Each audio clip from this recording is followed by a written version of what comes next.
Oh, hello. Cheers. Lord Toritori here. I brought you out here for a reason. Now, just to start with, I'm going to talk about Brexit and Lord David Frost.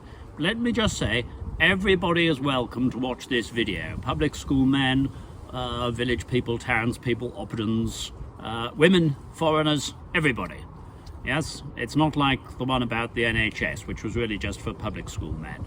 I think you understand that. I explained that at the start of that video.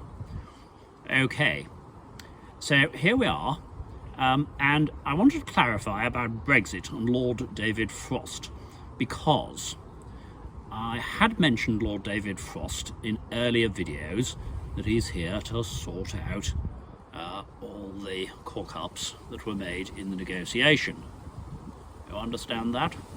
Are you watching? Can you see me? I think so. I think that's okay. So, Lord David Frost is there to sort out all the cock-ups.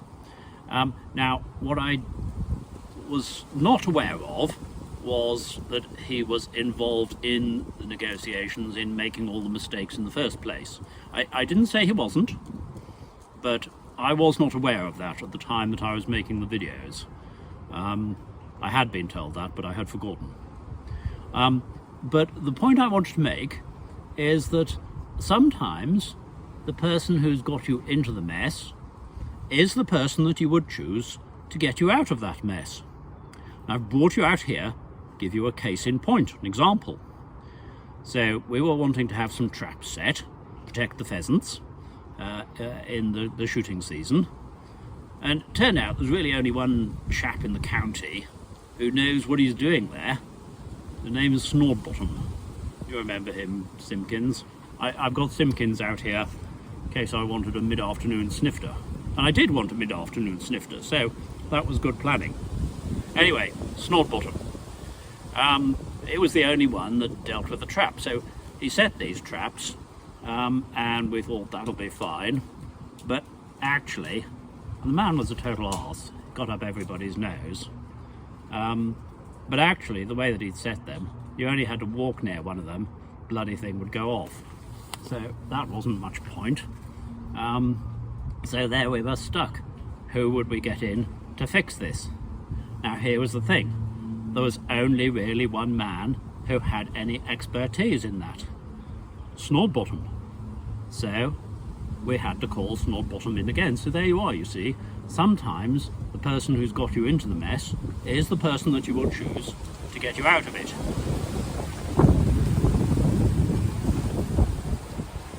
I think the camera just fell over. Never mind. On the iPhone, you see, it's got a camera built into the telephone.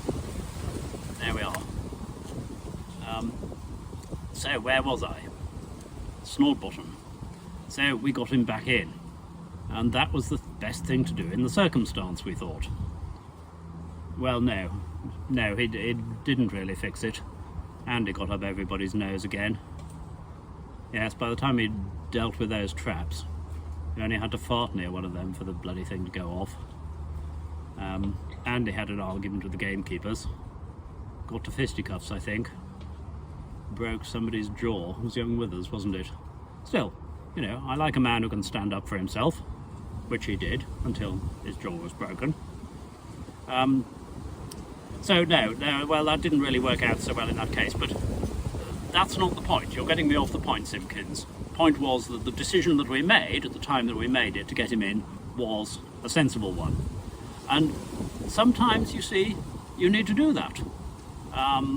The case in point, Brexit. May have been a load of bollocks, mess up negotiations so far, but Boris Johnson's been in overall charge. He's dug us into this hole. Let him have the spade, carry on digging, so that he can dig us out of it, you see. Sensible decision. And you know, in the end, will Brexit turn out well or not? Obviously, there's a load of disadvantages, but there are always two sides to every question, you see. You know, some people think it's an absolute shitstorm. I understand that. But let's imagine, you know, you're a lorry driver. You'll want to drive your lorry from England and you want to go to Europe, and you're meeting all sorts of delays with customs and so on, you may think Brexit is a shitstorm.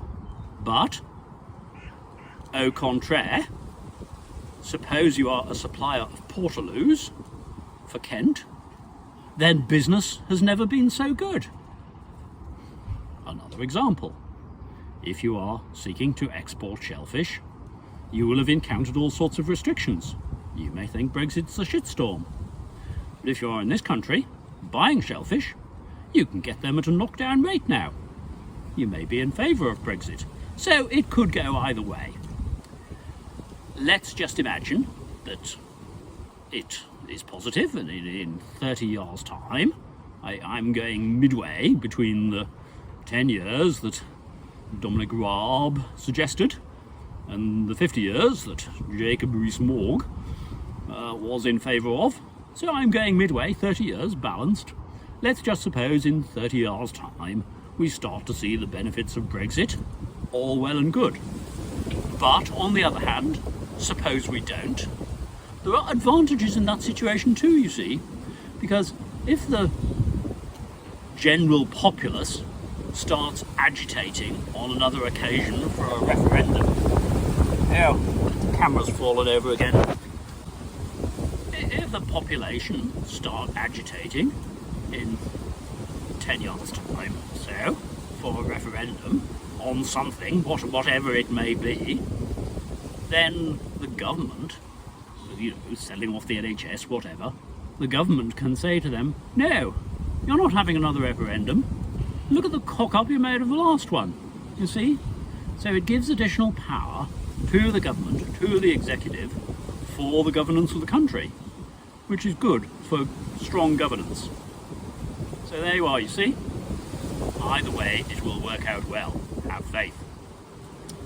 There we are. This was very good, Simpkins. Yes, I think I'll have another of those. I've finished. I'm not going to say any more. That's, you can go now. All right. Yes. Oh, okay. Oh, for the meters. Yes, it has that red circle on. Yeah, I remember. Yes, you told me about that before. Yes, no, I should be able to do it. Hold on. Off you go, if you haven't What's already. going wrong? Bye-bye.